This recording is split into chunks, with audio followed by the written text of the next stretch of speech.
Ma vabbè, tutto a posto, tutto a posto.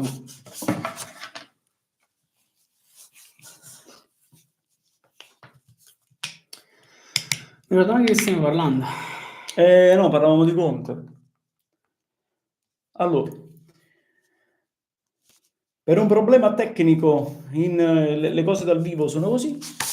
Problema tecnico, ragazzi, si era praticamente interrotta la connessione, quindi adesso facciamo un riepilogo delle prime 3 partite che abbiamo parlato. Facciamo questa seconda parte, vabbè, possiamo anche andare diretti, abbiamo semplicemente detto che il Milan non perde, il Milan non perde, l'Inter non perde, naturalmente, e ci stiamo giocando la bolletta pazza, però diciamo possiamo andare avanti, stiamo parlando di Conte, ragazzi, evidentemente si è innervosito anche si è innervosito tutto, e quindi diciamo che detto ciò possiamo a questo punto andare avanti. Vai, dovevi dire l'altro nome del Cagliari per quanto riguarda vero. fantacalcio. Per il fantacalcio ti dico Augello. Il dolce Augello. Scrivilo un secondo. Sì. Allora, comunque eventualmente so già come evitare queste problematiche la prossima volta.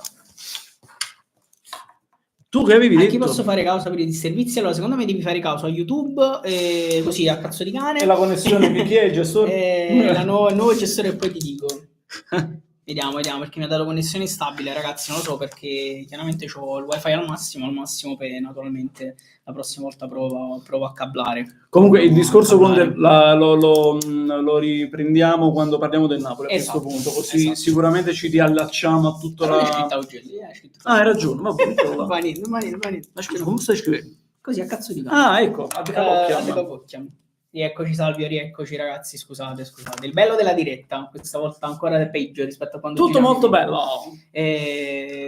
Vabbè, andiamo avanti. E andiamo all'anticipo anzi al posticipo del sabato, cioè 20:45 c'è Juventus Lecce.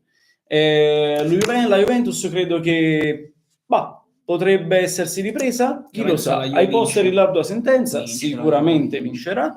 Non so che tipo di prestazione possa fare, perché secondo me deve essere è ancora in fase di rodaggio il metodo e la cura Tudor, però a livello mentale secondo me è stata ripresa la squadra. Secondo me la cura Tudor già la vedremo pesante, già l'abbiamo vista e già la vedremo, perché la Juve non ha più nessuna coppa a cui partecipare, quindi si sta allenando tutta la settimana, vincerà. Ti dico anche che secondo me tranquillamente la Juventus non prenderà gol dal Lecce sabato sera. E non dico che vince facile, ma la partita la vince e segna, naturalmente. Vedevo il calendario della Juventus: Lecce, Parma, Monza, Bologna e Lazio, poi Udinese e Venezia. Se fosse rimasto Motta, ti avrei detto la Juventus difficilmente va in Champions. Chi è? Ecco qua, tripletta di Krstovic. E segni sono in Lecce, quindi sicuramente può essere.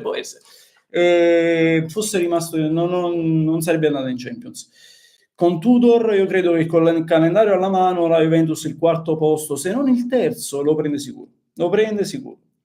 Anche perché se vai a vedere il calendario del Bologna... Intanto Salvio ci fa una domanda, dice: domandina provocatoria, detto che con Seisao non verrà riscattato la Juve, voi lo prendereste in considerazione? Sì.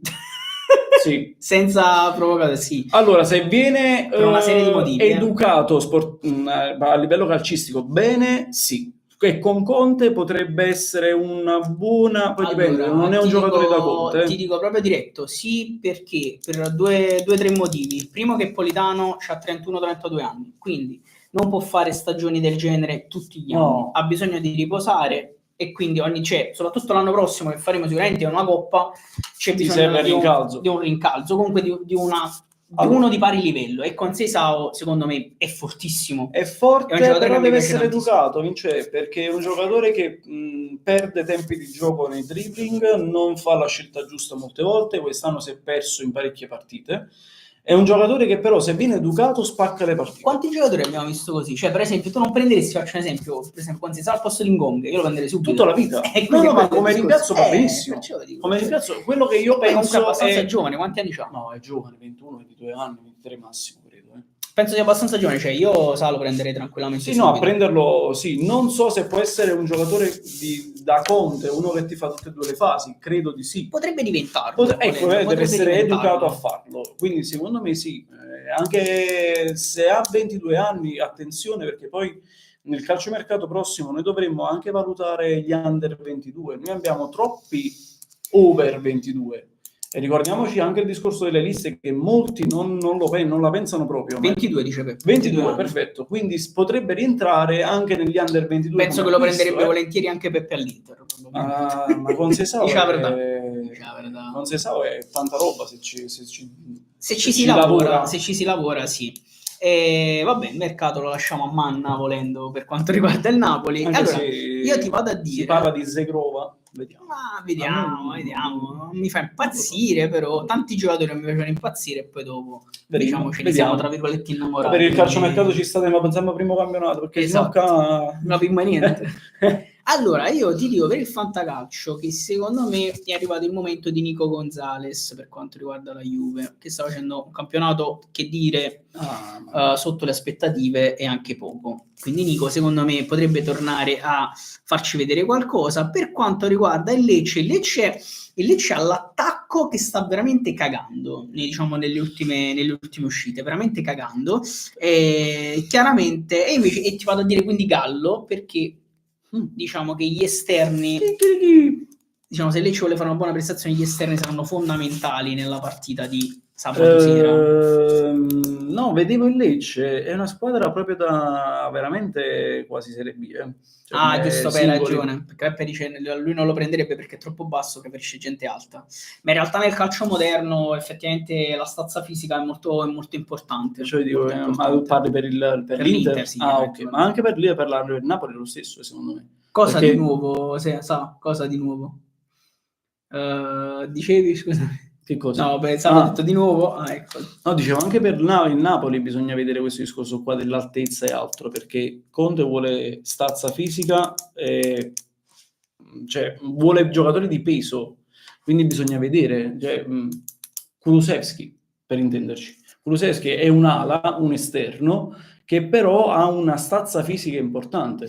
È un giocatore che ha velocità, agilità, ma anche una bella quello che era per prestanza, esempio, tornando al Napoli, quello che era Kvara, no? Fenomeno e anche, diciamo, grosso, cioè non i folletti, non un Mertens per intenderci. Lo so. Però a me con Sesao piace anche diciamo, magari poi ci vuole non come titolare, come allora se ti spacca la partita. Se fosse stato ancora allenatore Spalletti, con Sesao sarebbe stato perfetto. Assolutamente. Comunque per il Lecce io ti dico Banda addirittura. E per la Juventus io credo che Vlahovic potrebbe riscattarsi in questa partita, anche perché ce l'ho contro il fantacalcio, quindi quindi segni sicuro, io te ne andrei conto, quindi allora ci fa almeno il doppietto, vuol dire. Sì, grazie. Allora, possiamo andare avanti, andiamo all'anticipo della domenica delle 12:30. Questa è bellissima. Partita tostissima. Domenica me lo voglio vedere. Accetto, lo paga il Napoli e lo mandiamo in prestito gratuitamente. Kulusevski intende. Secondo me Kulusevski, se Conte resta, Kulusevski arriva. Allora, Atalanta-Bologna, ragazzi. Atalanta-Bologna, partita complicatissima sotto tanti punti di vista, perché ci sono un po' di scenari da tenere in considerazione. Il primo, i primi, è che l'Atalanta gioca in casa. E non vince da tanto in casa. Non vince da un po' di tempo, viene da 3 sconfitte consecutive senza segnare l'Atalanta, attenzione. Una macchina da gol che si è ingolfata, si è inceppata totalmente al momento, contro un Bologna che invece viene da 7-8 giornate allucinanti, che sta facendo al momento una cavalcata spaventosa verso, diciamo, il Bologna può essere la nuova Atalanta. Allora, prospetticamente lo può diventare. In realtà stanno lavorando per farla diventare, tra virgolette, la nuova Atalanta. Stanno lavorando, sembra bene, a livello progettuale, con lungimiranza, e dobbiamo vedere come andrà la cosa. Ma già quest'anno è stato, come dire, ci ha fatto capire comunque sostanzialmente che il loro obiettivo è quello, perché dopo che l'anno scorso sono andati in Champions, quest'anno, consapevoli di tutte le difficoltà, avendo affrontato anche i gironi di Champions, comunque sono lì. Le hanno Magari dato- non ci arrivano di nuovo nei primi 4, ma ci stanno Ma provando e stanno andando fortissimo. hanno dato esperienza. Quelle giornate di Champions, pure se c'è stato uno switch assurdo del Bologna, che un po' di partite me le sono viste in Champions. Le prime partite si vedeva che era una squadra inesperta. Le ultime partite giocate nel girone di Champions Vabbè, aveva acquisito una mentalità, sì. si era svuotata da quella paura della oddio la partita di Champions. Io credo che questa cosa qua, progetto Bologna, ti fa capire quando c'è una base solida a livello dirigenziale, a livello di giocatori che remano verso la stessa direzione, pure se se ne va Calafiori, pure se se ne va la direzione, quindi parliamo di Motta, pure se se ne va il tuo attaccante perno che è Zirkzee, hai giocatori che se sono come dire, avvantaggiano il progetto, se sono non mi viene un termine se aiutano a crescere il progetto, portano poi dei risultati. Secondo me il Bologna l'anno prossimo sarà una bella... Sposano la causa, dicevo. Ecco, non mi veniva, grazie Peppe. Sposano la causa. L'anno prossimo sarà una bella compagine, una bella squadra. Una vocale, una consonante. Basta parola. Comunque, questo è. Detto ciò, allora, io ti dico però che, France, mi scuserai, perché Francesco, tu devi sapere che Francesco è tifoso del Bologna. Però mi scuserai, France, ma credo, prima cosa, che l'Atalanta segni, domenica a mezzogiorno, e credo anche che l'Atalanta vinca contro il Bologna, perché l'Atalanta ha bisogno di un colpo di Rini. Per quanto riguarda il pronostico al contrario, dico semplicemente che secondo me l'Atalanta non perde, quindi questo è il pronostico al contrario. Per quanto riguarda la bolletta pazza, io dico che l'Atalanta vince. Io invece dico per la bolletta pazza che c'è un X. Attenzione, si sparano sentenze. Per l'Atalanta sarà l'Atalanta-Bologna, esce un X, secondo me. X, e che nella bolletta pazza ci dobbiamo giocare l'1 o l'X? Se è pazza, gioca all'X, allora, perché poi nella bolletta facile hai 1x. Naturalmente, allora diciamo l'X Bologna. A questo punto diciamo io credo che Bologna, l'Atalanta è in caduta mentale e fisica. Più mentale, perché fisica ci sta. Credo che siano arrivati a pensare che il progetto Gasperini è finito. Ti dico, il gol lo fa. Sì, potrebbe farlo, assolutamente, anche perché sono 3 partite che non segna, quindi ci sta. Per il Bologna, se gioca titolare, io ti dico il pupillo mio. Dominguez, non so se gioca titolare, però non lo so, però entra, fa un bel dribbling. Per l'Atalanta e dici per il fantacalcio è troppo tempo che non fa qualcosa. Reteghi, giusto, troppo tempo. Allora, per quanto riguarda invece me, per quanto riguarda il fantacalcio, io vi dico Lookman, perché ripeto, l'Atalanta deve tornare a segnare e Reteghi e Lookman sono i due che sono attesi al varco, ragazzi, perché va bene il calo mentale, va bene le tarantelle che ha creato Gasperini anche all'interno del gruppo, perché sono sicuro che sono create un po' di tarantelle, perché Gasperini è un tipo comunque molto particolare, questo è uno dei motivi per cui io non lo vorrei mai in assoluto al Napoli, sappiatelo, oltre ad altri motivi. E Lookman e Reteghi però sono chiamati insomma un attimo a reagire dal punto di vista personale, perché Reteghi non segna da troppo e Lookman, se non si mettono loro la squadra sulle spalle, difficilmente l'Atalanta recupera qualcosina. Ragazzi, però all'inizio di ogni pronostico dovete anche analizzare la bolletta precedente e dire tutte le puntate che avete preso e sbagliato, perché sennò è troppo facile. Hai ragione, è vero. Dalla prossima settimana lo facciamo. Quindi queste qua ce le segniamo. Hai ragione. Tanto ci segniamo la prossima, tanto non è un problema. Hai ragione, hai ragione, lo faremo. Beh, si vedrà, siccome ha pareggiato 1-1, bisogna vedere, però sì, Atalanta dovrebbe ancora essere nel periodo del calo. Mi concordo con l'Embas, naturalmente. Ecco qua, Gasperini al Napoli. Per favore. Già l'anno scorso io sudai freddo quando uscì questa notizia di Gasperini, possibile allenatore del Napoli. È uno che ti fa giocare bene i giocatori, te li fa crescere, però te lo spacca lo spogliatoio, te lo spacca. Secondo allora, a me mancava il consiglio fantacalcio per il Bologna e ti dico Orsolini. Bussa nuovamente alla porta di Spalletti, che sta facendo una stagione interessante, l'italiano più prolifico negli ultimi 3 anni. Vabbè, ne ci assai, però insomma... no, la cosa bella è che non viene convocato. Non lo so, Spalletti è strano anche Però dobbiamo considerare la questione delle convocazioni.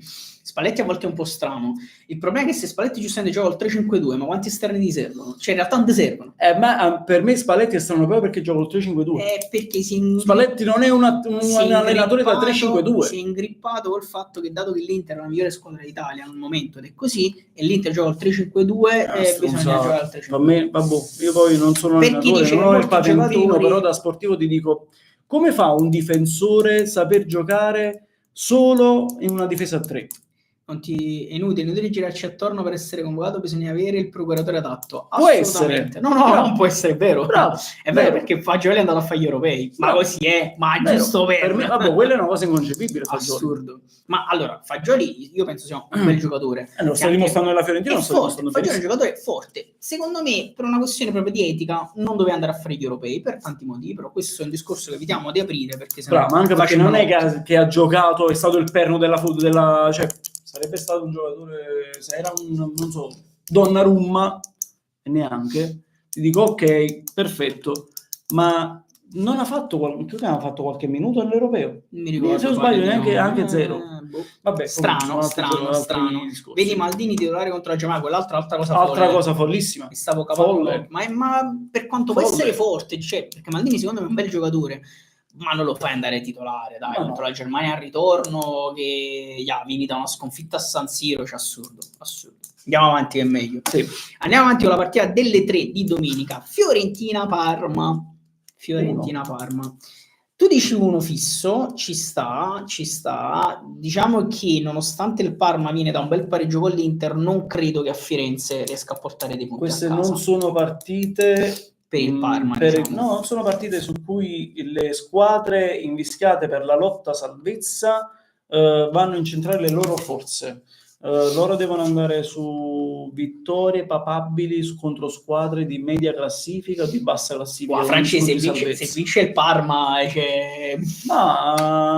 me la segno sta cosa, è un fenomeno, ma non penso sarà difficile. A Firenze poi può essere. Tutto può essere. Il calcio è strano, mi sembra, cioè sarebbe veramente assurda come cosa, perché la Fiorentina comunque è in lotta per l'Europa, quindi ha veramente dei grandi motivi per attaccare. Io ti ho detto uno della Fiorentina proprio per quello, perché la Fiorentina è un po' lo stesso discorso del Milan, meno, però è un po' lo stesso. Se va a perdere, perde il treno Champions Europa League. Assolutamente. Sì, ma l'Inter si è un po' suicidata contro il Parma. Si è un po' suicidata. Detto questo, andiamo con abbiamo messo naturalmente Fiorentina gol, abbiamo messo uno fisso ed uno X, sarebbe poi il pronostico al contrario.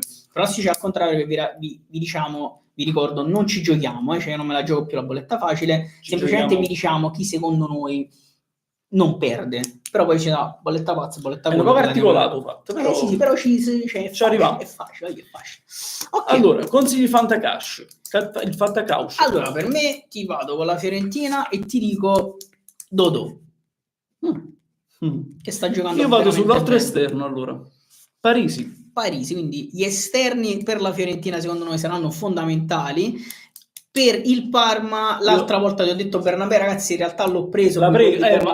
Mo tornando al discorso di dire, vedete quello che ci avete preso, io ho preso il gol di Bernabé contro l'Inter, più che altro vi dico che secondo me giocano bene, poi il bonus è in più, e vi vado a dire secondo me in difesa il Parma avrà il suo bel da fare, quindi se vuole provare a fare qualcosa Del Prato. Quindi Angelo del Bernabé. Ah no, perché Bernabé secondo me tu hai detto Del Prato e io mi sono scocciato di dire Bonnì. Mi sono rotto il cazzo. No. Andrea dice sempre Bonnì fa sempre schifo. No, ma perché ce l'ho al fantacalcio. Cioè, basta, non dirlo più Bonnì, per favore. Basta. Perché può essere che si sblocca, capito? Invece no, Man. Metteci la mano a tu. Ecco qua. Detto questo, andiamo avanti. Verona-Genoa, sempre domenica alle 3, ragazzi. Verona-Genoa, questa è secondo me tosta, da analizzare. Io credo che sono due squadre che il Verona, anche se non è proprio salvo. Francesco dice Genoa, che è la cosa più ovvia, naturalmente. Sì, però c'è da fare un discorso. Il Genoa, forte come squadra, cioè nel senso è una squadra molto ostica e non dà per scontato nessuna partita. Questa secondo me è una partita molto da X. Sì? Non lo so. Andiamo sul pareggio? No, Allora, secondo adesso- me, io ti dico quello a sensazione. X2. Io ti dico invece secondo me il Verona non perde sta partita. Quindi 1x. Sta partita il Verona secondo me non la perde, 1x, e possiamo andare X per quanto riguarda la bolletta Ok, pazza. perché sono due squadre. Il Verona è salvo per non aritmeticamente, però sta tranquillo. Sono altre le squadre immischiate nella lotta salvezza. Assolutamente, però è una squadra quadrata. Zanetti l'ha veramente. C'è una squadra spigolosa anche da affrontare il Verona. Il Verona 31 punti, sì, relativamente è sì, è salvo. Però secondo me, ti Mancano un po' di ripeto, punti, ma- dato che nessuna delle due ha niente da chiedere al campionato sotto certi punti di vista, il Verona comunque in casa, secondo me, vuole comunque fare bella figura. Secondo me non la perde, ripeto. Volevo E vedere una mettiamo un cosa, X. il Verona ha vinto 9 Vabbè, partite, Franci, ci 4 può perse stare, 18. ci può stare. È la squadra che perde più partite dopo il Monza. Il Verona Se non sbaglio, sì. Fammi vedere. ci può stare. 18 partite, sì. Il Verona è la squadra che perde più partite dopo il Monza. Per quanto riguarda, quindi io ti dico il Verona segna, quindi mi sono Ok. segnato Verona gol. Per quanto riguarda il fantacalcio, ti vado a dire che secondo me ma il Verona è sempre una È un'eterna lotta. poi ti dico Moschera, perché non lo so, Il mi sta Mosquitos. simpatico. Io ti dico Moschera mi sta simpatico. Ciacciua. Ciacciua, non so come si scrive. Ciacciua. Mentre Ciacciua. Ti ricordi quella canzone? Basta. Tosto. Per quanto riguarda il Genoa, ragazzi, sto andando a leggere, io vi dico che potrebbe essere arrivato il momento di Messias. Junior Messias, che un bel po' di tempo che non combina un cazzo. E io ti dico Malinowski. Ci sta. Forse Classico. è il tempo di dare il gol al Malinowski. Gli assist Figurati, io tengo, penso lo schiererò a fantacalcio, quindi. Figurati, andiamo, siamo agli ultimi bella, tre. questa Partiamo. qua è bella. Comodorino. Como la vince? Vai, Ananesi. Bada come la fuma. Como la vince? Allora, il Como secondo me la può vincere. Io ti metto l'1 fisso per quanto riguarda la bolletta pazza. Il Como la può vincere. È un po' di tempo in realtà, mi pare qualche giornata che non vince. No, il Como l'ha vinta settimana scorsa. Sì, l'ha vinta. L'ha vinta settimana scorsa. Sei sicuro? 3-1 contro il Monza. Ah, giusto, perché io le partite col Monza non le considero. Quindi, a parte il Monza, in realtà il Como veniva da qualche risultato negativo. Gioca in casa, è un po' di tempo non vince in casa, forse dal Napoli. Probabile. Mi pare dal Napoli non vince in casa perché ha pareggiato anche con l'Empoli. Sì, l'allenatore è Fabregas, Francesco Fabregas. Quindi secondo me il Como la porta a casa, quindi pronostico facile, pronostico al contrario 1x, pronostico bolletta pazza, ci siamo giocati l'1 e il Como il gol lo fa solitamente in casa. E ti segna Duvicas. E segna Duvicas. Come cazzo si scrive? Duvicas. Quindi per i consigli di fantacalcio andiamo con Duvicas per quanto riguarda il Como. Vlasic per il Torino. Sei andato diretto? Sì, perché tengo tutti e due fantacalcio. Anzi, questi consigli di fantacalcio sono abbastanza, per Andrea, come dire, molto di parte. Esatto, molto di parte. E devo giocarmi il terzo posto. Allora, per quanto riguarda me, io ti dico Nico Paz, che è un po' di tempo non segna. Beppe, lo prendi all'Inter Nico Paz? Bravo, non so se ci stai sentendo, lo prenderesti all'Inter Nico Paz? Voi lo prenderesti al Napoli Nico Paz? E io sì, certo. Tutta la vita. Fenomeno, assolutamente. Dipende dove lo metti, però. Per il Torino, tu dici Diao, Francesci sta. Per il Torino ti dico Ilic. Ilic. Che? Ma non suonerai? No, non so. No, perché poi non si è andato più per discorsi burocratici della squadra. Sì, hai ragione. Quindi Ilic, perfetto. Andiamo a, ragazzi, domenica sera. Derby. Il derby di Roma, ragazzi. Possiamo giocarci invece che il gol l'handicap? C'è sta un'espulsione? Sicuro? E no, perché non però diventa un sistema, una tarantella. Comunque sicuro ci sarà un'espulsione. Allora, derby di Roma, con Lazio in casa. Anche una rissa. Plausibile, diciamo c'è quasi in tutti i derby. No, ma a parte gli scherzi, facciamo una cosa seria, qua si giocano tanto secondo me. Allora, si giocano tantissimo e io ti dico a sensazione che la Lazio potrebbe portare a casa il derby. Vince la Roma. Tu dici che vince la Roma? Vince la Roma. Secondo me la Roma si ferma domenica sera. Per la legge dei grandi numeri. Si deve fermare e si fermerà proprio nel derby. A meno che non vogliamo, tra virgolette, credere nel sogno totale di Ranieri. No, ma io perché ti ho detto, Perché ti ho detto vince la Roma? Perché in banchina ci sta quello, c'è Claudio Ranieri. E sarebbe l'ultimo derby da allenatore di Claudio Ranieri. Sarebbe una partita importantissima perché è un derby che capita proprio alla 32esima giornata, tutte e due le squadre in corsa per la Champions League. Capita dove un filotto di... La Roma è la squadra più in forma del campionato. Quindi nella bolletta pazza devo giocare 2. Sì. Vai, 2. Ti seguo, questa volta ti seguo. 2 e ti segno Roma gol, naturalmente. Secondo me la Roma a questo punto segna. Io finirà 0-0. Io ho un sogno nel cuore, Roma torna in Champions. Ah, ok. No. Stiamo calmi. No, la Roma la Roma va in Champions quest'anno. Va bene. Quindi Roma vittoriosa, facciamo pronostico al contrario X2. Bolletta pazza 2, Roma vittoriosa, la Roma segnerà, quindi dopo ci andiamo a giocare anche la bolletta dei gol, ragazzi, che mi sto segnando mano a mano. E andiamo ai consigli fantacalcio, che non sarà facile, secondo me. Allora, parto io, ti dico Pellegrini, vittoria nel derby con gol del capitano. No, proprio alla Totti, bellissimo. Pellegrini per la Roma, io ti dico Soulé per la Roma. Ragazzi, scusate, ma io sono stato sempre amante di Totti come giocatore, il mio pupillo, quindi... Ci sta, ragazzi, a chi non è piaciuto Totti, veramente. Rovella per la Lazio. Sempre perché non si accontenta. Rovella per chi non si accontenta. Sempre battuta molto, diciamo, triste. Io ti dico Zaccagni e vado sull'altro capitano, che comunque, diciamo, è quello che... Lotta fra capitani. Furia dei titani, furia dei capitani. Detto questo, ragazzi, vi dico che le bollette sono chiuse perché andiamo col posticipo.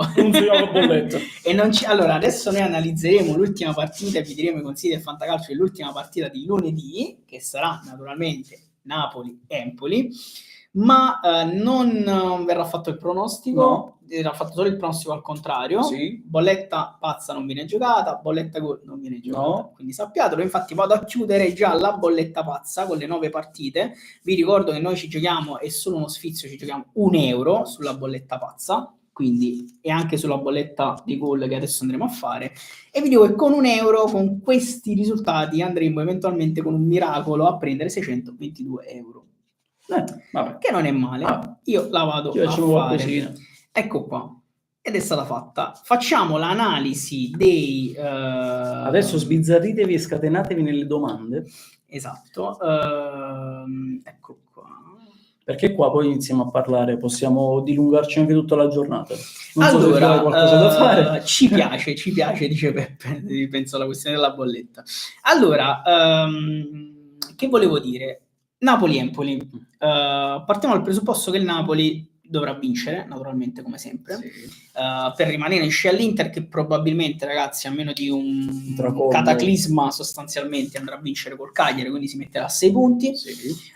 Diciamo che il pronostico al contrario direi facilmente 1x, ma al di là del fatto che siamo tifosi, porca allora, se non dico 1x Napoli-Empoli con Napoli in casa, penso che siamo pazzi sostanzialmente. Poi può succedere di tutto, spero di no, ma quello è il discorso.